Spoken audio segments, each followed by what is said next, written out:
There is a timeless principle hidden in the teachings of Florence Scovel Shinn that many people only discover after passing through deep moments of uncertainty, moments when life forces you to question what is real, what is possible, and what truly shapes the world you walk in. Florence used to say that every human being lives dois mundos ao mesmo tempo.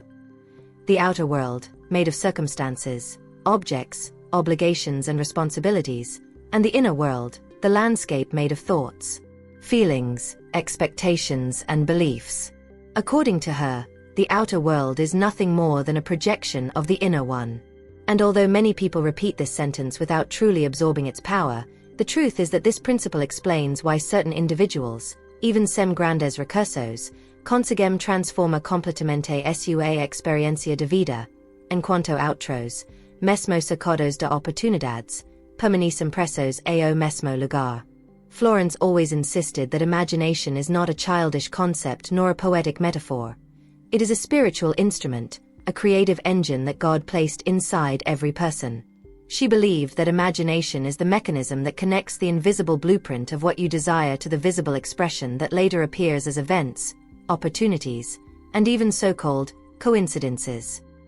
And she reminded people that the mind is always working, always producing some kind of image, conscious or unconscious. This means that whether you intend to create or not, you are always shaping something. The challenge is that most people do not choose their thoughts deliberately. They allow old memories, fears, inherited beliefs, and external noise to decide the movie that plays in their minds. And then they call the result destiny. Florence would challenge this idea by saying something powerful. Destiny is not written on the outside. It is written in the chamber of imagination, and you are the only author with access to that room. She supported this view with spiritual reasoning, metaphysical logic, and countless real stories of transformation from people who applied her teachings with sincerity and persistence. She explained that when a person holds a mental picture with clarity, conviction, and emotional alignment, the subconscious mind accepts that image as instruction and begins to reorganize circumstances so that the external world matches the internal expectation. This is not magic, nor denial of reality. It is alignment with the way the spiritual laws were designed to operate. But Florence also highlighted something that many forget. Imagining with faith is different from escaping into fantasies.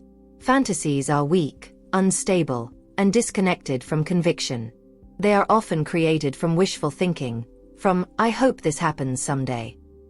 Faith-based imagination, however, operates from a different place. It begins with a decision. You choose the picture. You embrace the feeling of its accomplishment. You allow the vision to inhabit your inner world long enough for it to become familiar, natural, almost obvious. And once the image feels obvious to the inner self, the outer world begins to shift in response. She explained that every person has a spiritual posture, a default emotional stance that influences how they interpret life. For some, this posture is fear. For others, doubt. For a few, it is gratitude or confidence. Whatever posture dominates the inner world dictates the type of images the mind creates, and therefore the type of experiences the person attracts. This is why Florence encouraged everyone to become guardians of their mental pictures. To her, the imagination is like fertile soil. If you don't intentionally plant what you desire, spontaneous weeds take over. And the weeds are always old fears, inherited stories, or limiting beliefs absorbed unconsciously throughout life. One of her most important insights was the idea that the soul responds not to words, but to the emotional meaning behind the words. If someone says, "I want abundance," but internally feels unworthy, or guilty, or fearful of success, the subconscious does not respond to the verbal sentence.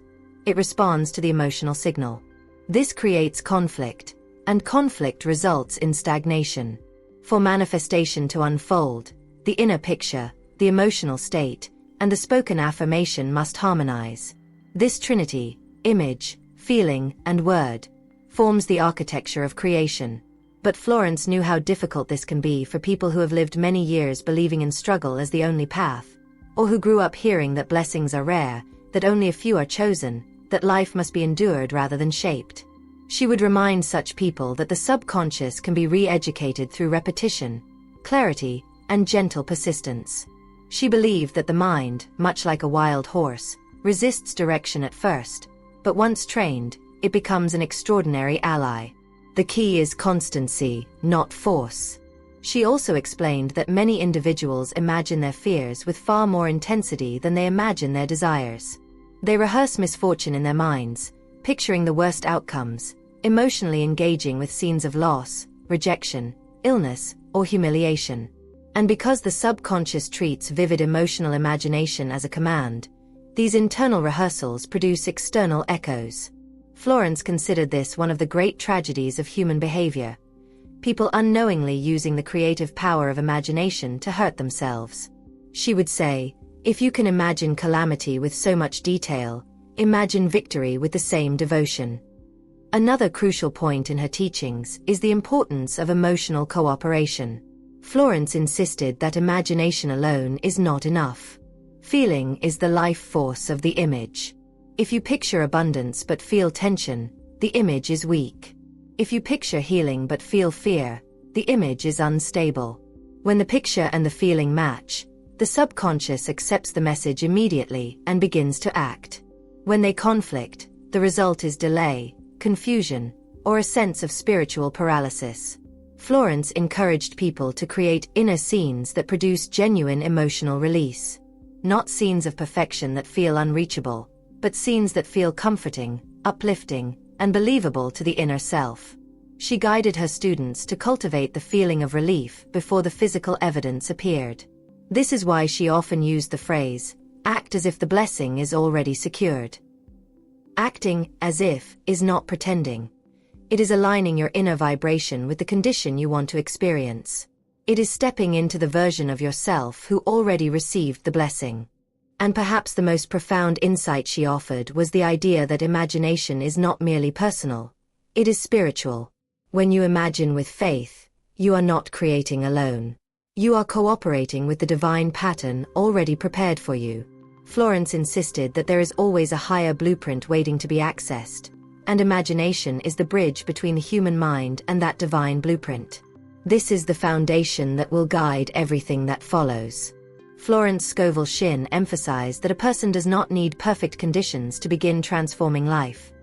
Transformation begins the moment one becomes aware of the internal movie playing behind the eyes. She believed that most people walk through life reacting to circumstances instead of shaping them. They think they are responding to the world, when in truth, they are responding to the images and feelings they have silently rehearsed for years. According to Florence, nothing external has the power to dominate a mind that has learned to choose its pictures consciously. She taught her students to treat every thought as a seed and every feeling as water. What you continually imagine becomes the spiritual embryo of tomorrow's events, and what you emotionally reinforce becomes the nourishment that makes that embryo grow. She often reminded people that the subconscious does not wait for permission. It acts immediately upon the strongest emotional picture it receives. And because so many individuals emotionally reinforce fear far more often than they reinforce faith, fear becomes the creative force driving their lives without them realizing it. Florence shared that true imagination with faith requires a shift in the way you relate to the invisible. Many people believe in what they can see but doubt what they cannot. Yet every building, every invention, every breakthrough, every success story began in the invisible before taking form. She would encourage people to understand that the invisible realm is not empty. It is full of potential waiting for direction. When a person imagines with clarity, they send instructions into this field of potential. When they imagine with feeling, they activate energy. When they imagine consistently, they organize divine timing. And when they imagine with gratitude, they open the door for manifestation to reach them through the most graceful channels. She often compared this process to tuning a musical instrument. When the string is tuned correctly, it resonates perfectly. When the mind is tuned to a clear vision, it resonates with the spiritual laws that govern creation. A common misconception she addressed was the idea that imagination is a passive activity. In her view, imagination is deliberate spiritual craftsmanship. If you want peace, you must design a mental atmosphere where peace feels natural. If you want wealth, you must create an image of abundance that feels safe, familiar, and joyful to your inner self. Florence taught that the inner world must become more convincing than the outer one, especially when the outer one does not yet reflect what you desire. This is the moment where most people retreat. They look at the outer circumstances and conclude that the inner vision is unrealistic. But Florence insisted that the outer world is nothing but the last chapter of an old story. The new story begins within, and the outer world follows only after the inner script has been rewritten with conviction. She would remind her students that divine timing rarely obeys pressure, worry, or impatience. These emotional states weaken the mental image, distort energy, and interfere with manifestation. Instead, she taught that calm expectation is the spiritual attitude that brings results. Calm expectation is not wishful thinking. It is the posture of someone who knows that the seed is already planted and therefore cannot help but grow. She wanted people to understand that once the inner picture is fully accepted, the universe begins moving in your favor even when nothing seems to be happening on the surface. Circumstances rearrange themselves quietly, opportunities shift direction, and paths open in ways the rational mind cannot foresee. Florence would say, the moment the soul accepts the picture, the law begins to operate. This is why she insisted on patience, not the patience of waiting in frustration, but the patience of trusting that divine law is unfolding in perfect order. Another point she repeated often was the importance of mental discipline. To her, discipline was not punishment, it was spiritual hygiene. Just like you would not let your physical house accumulate dirt for years, you also should not allow negative thoughts to accumulate without cleansing them. She instructed people to catch themselves when rehearsing anxiety or imagining negative outcomes. Not through fear, but through awareness. As soon as they noticed their minds drifting into worry, she encouraged them to gently redirect toward the chosen vision. Over time, this redirection becomes automatic. The mind begins to choose the better picture naturally, the same way a well-trained instrument plays a note without hesitation. Florence believed this redirection was the true turning point in personal transformation. Not the moment the manifestation appeared, but the moment the mind stopped feeding the negative image. She also addressed the emotional resistance many people feel when attempting to imagine a new reality. Old beliefs argue, this is too difficult, this will never happen, I don't deserve this, or good things don't last long. Florence taught that these beliefs are not signs that the desire is wrong. They are signs that the subconscious is being confronted with new instructions it is not yet used to obeying. Just as a rusty door creaks before finally opening, the subconscious may protest before accepting a new picture. She reminded people that persistence is the most important ingredient when reshaping inner patterns. Each time the new image is revisited, the old belief loses strength. And eventually, the new picture becomes the dominant truth within the person. Florence would often say that the universe responds not to who you appear to be, but to who you believe you are in the silence of your own mind. If you believe you are guided, doors open. If you believe you are supported, help arrives. If you believe you are blessed, blessings find you. The external world is only the costume. The inner world is the author. Many people try to change their lives while keeping the same inner story, and then wonder why nothing changes. Florence insisted that the inner story must evolve first. A person must begin to see themselves as someone who is meant to prosper, meant to heal, meant to love, meant to receive. Once that identity shift begins, life reorganizes around the new self-image. Florence Scovel Shinn's message remains powerful today because it does not require complex rituals, expensive tools, or rare opportunities. It requires only one thing: a mind willing to imagine a better picture with sincerity and consistency.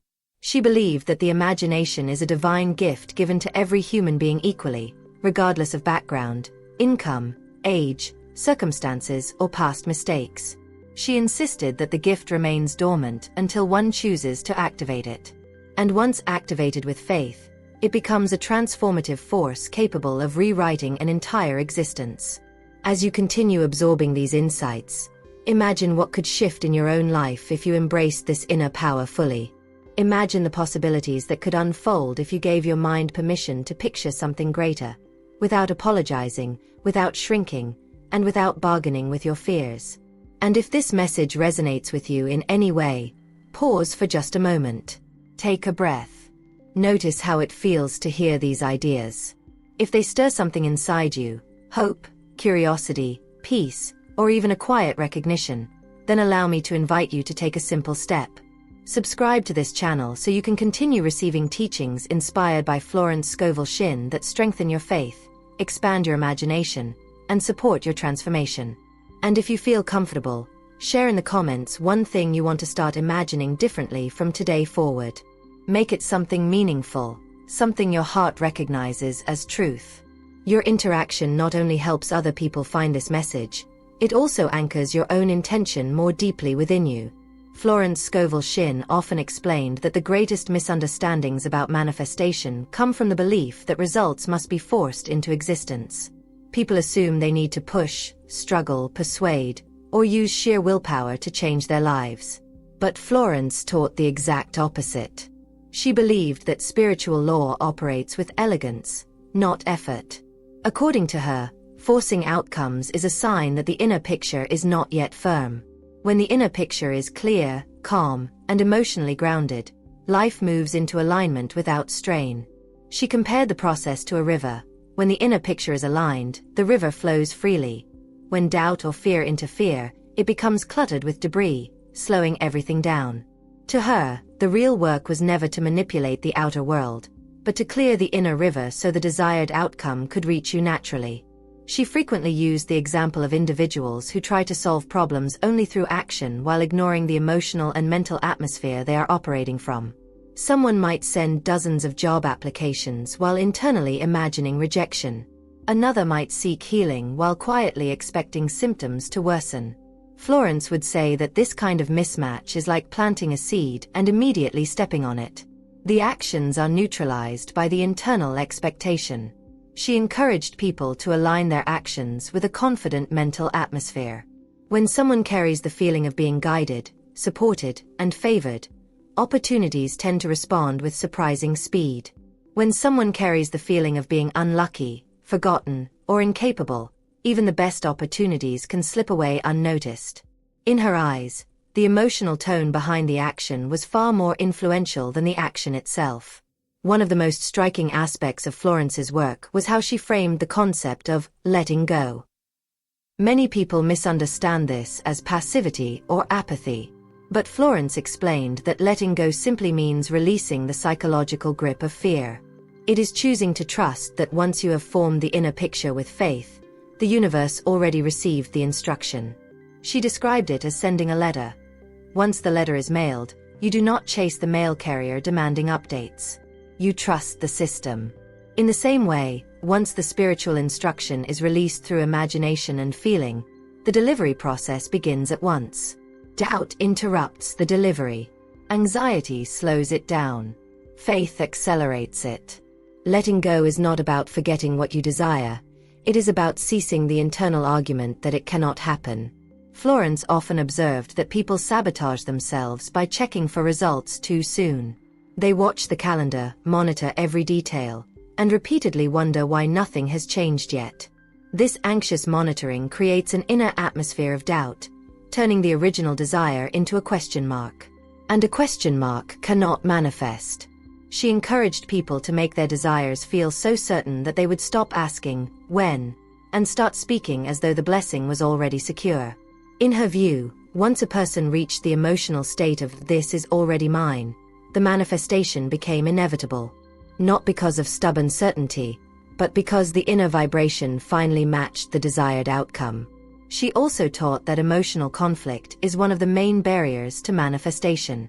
A person may visualize prosperity but feel uneasy about wealth because of old beliefs. Someone may imagine love but fear vulnerability. Another may picture success but dread being judged. Florence explained that these emotional fragments create static in the subconscious, making the inner picture unstable. She believed the best way to resolve this is through gentle honesty. Instead of hiding the fear, acknowledge it. Instead of suppressing the resistance, observe it without judgment. She advised people to remind themselves of spiritual truth whenever doubt arose. Truths like, "I am divinely guided," "I am worthy of good," "The universe supports my growth," or one of her most famous lines, "Nothing stands between me and my good." By repeating truths rather than wrestling with fear, the inner world gradually becomes coherent and receptive. Florence Scovel Shinn also highlighted the power of language in shaping the imagination. She believed that every word carries energetic weight, especially the words used repeatedly. Someone who constantly says, "Everything is difficult for me," ends up reinforcing that pattern. Someone who says, "Things always work out for me," begins to shift their inner atmosphere even before visible results appear. She considered words to be vibrational commands, capable of dissolving obstacles or creating them. But she insisted that words must be saturated with feeling to have true creative power. Empty affirmations do little. Emotion-infused affirmations reshape reality. She taught her students to speak with the same tone of conviction they would use if the blessing were already present, because the subconscious responds not to the literal sentence, but to the emotional resonance behind it. Another important concept in her teachings is the idea that imagination can heal relationships. Many people believe that peace depends on the behavior of others, but Florence insisted that inner perception has tremendous influence on outer interaction. If someone constantly pictures another person as difficult, stubborn, or antagonistic, the subconscious amplifies that perception, and the relationship reflects the image.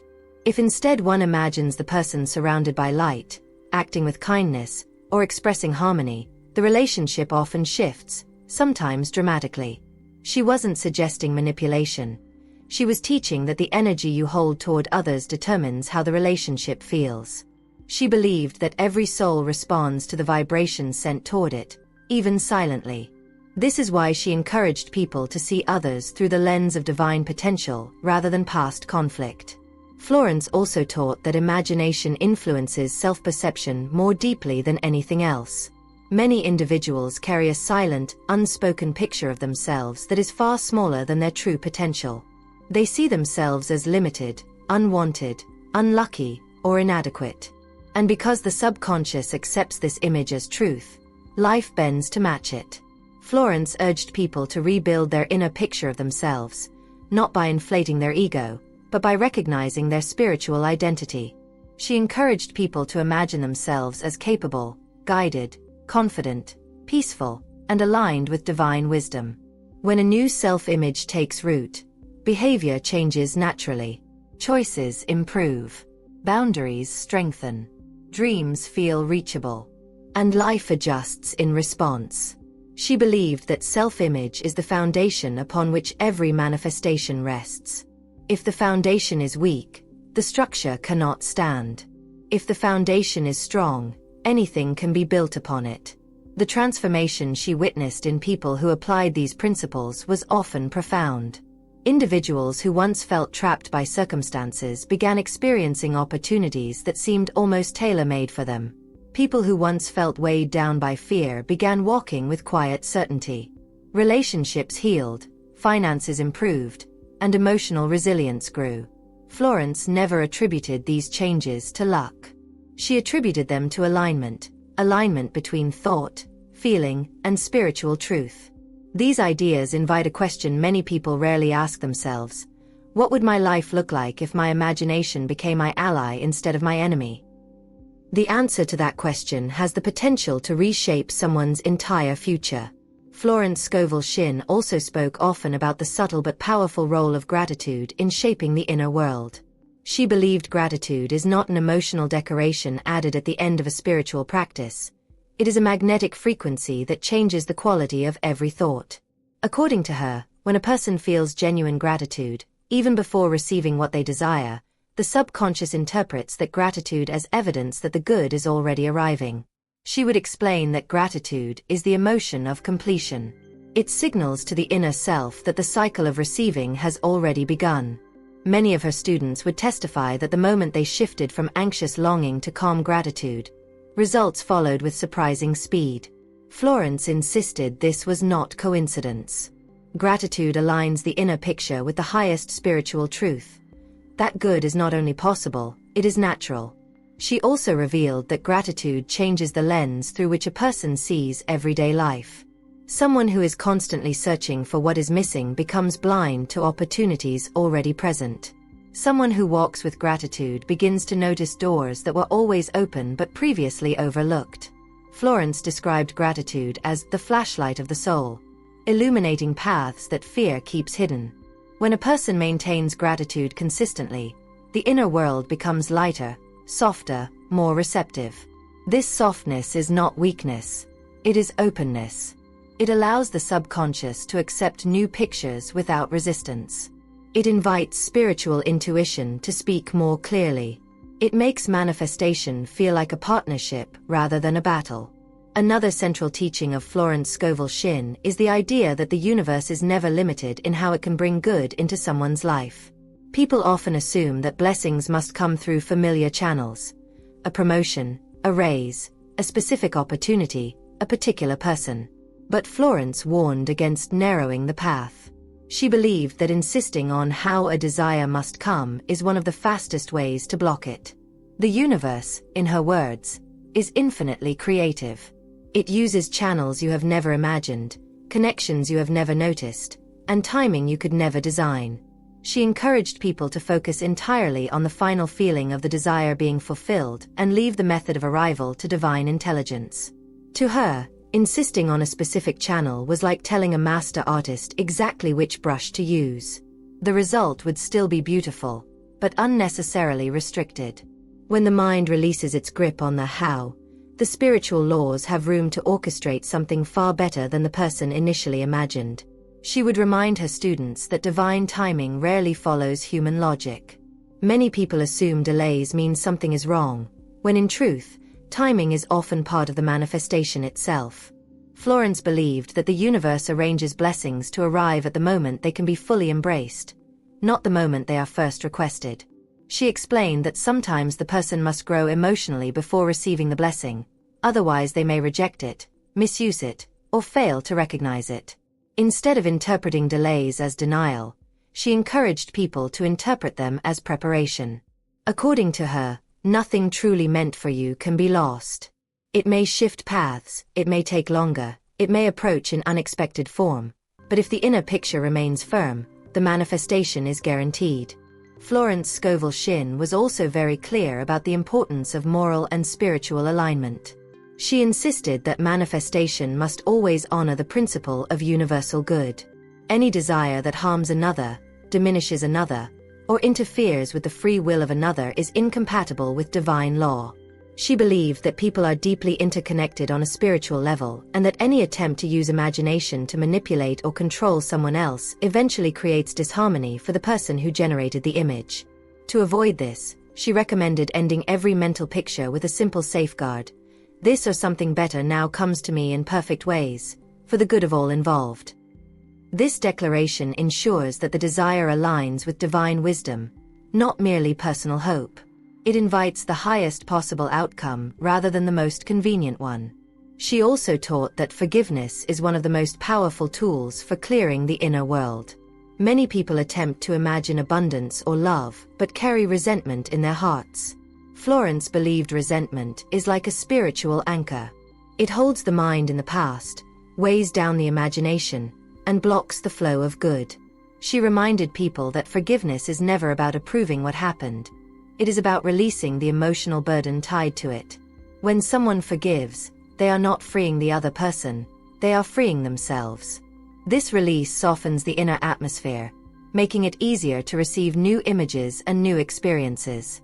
She would say that forgiveness dissolves the hard shell around the soul, allowing blessings to reach it without obstruction.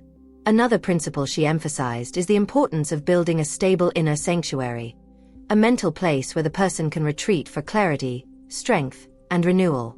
Many of her students created vivid inner spaces that they would visit during difficult moments. A peaceful garden, a sunlit room, a quiet shore. Florence encouraged this practice because it trains the mind to shift from chaos to calm on command. When the mind learns to return to inner stillness quickly, manifestation becomes easier. A calm mind imagines clearly. A chaotic mind imagines incoherently.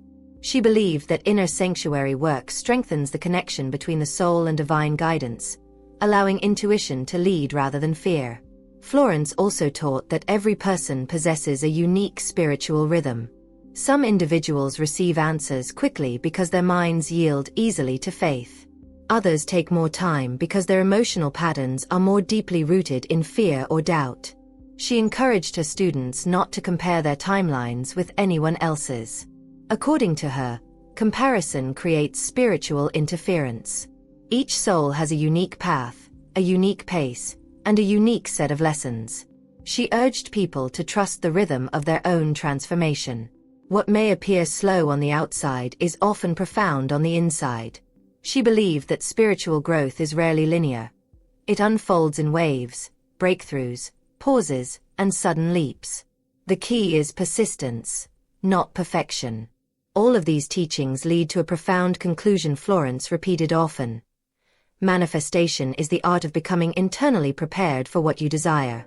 When the inner world is aligned, the outer world cannot resist. Life bends toward the direction of the soul that knows what it is ready to receive. Florence Scovel Shinn believed that every individual carries an invisible threshold within themselves, a point at which the old self-image dissolves and a new one is born. She explained that spiritual change first occurs quietly, almost imperceptibly, like dawn creeping across the horizon.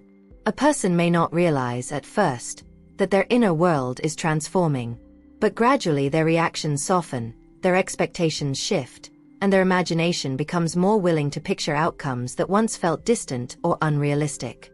This subtle inner transformation is not the result of luck or accident. It is the natural consequence of consistent mental discipline, faith-infused imagination, and a willingness to surrender limiting beliefs. Florence taught that when the inner threshold is crossed, the outer world reorganizes with remarkable speed. Situations that seemed impossible suddenly become fluid. Paths that once felt blocked open effortlessly. Opportunities, people, and resources begin moving toward the individual as though pulled by an unseen magnet. She insisted that this magnetic pull is not supernatural. It is the natural result of alignment with spiritual law. When a person holds a picture with unwavering faith, they vibrate at the emotional frequency of fulfillment rather than longing. This frequency shift is what draws the outer conditions into harmony with the inner vision. Florence compared this to tuning a radio. When the dial is slightly misaligned, the signal crackles, distorts, or becomes lost in static.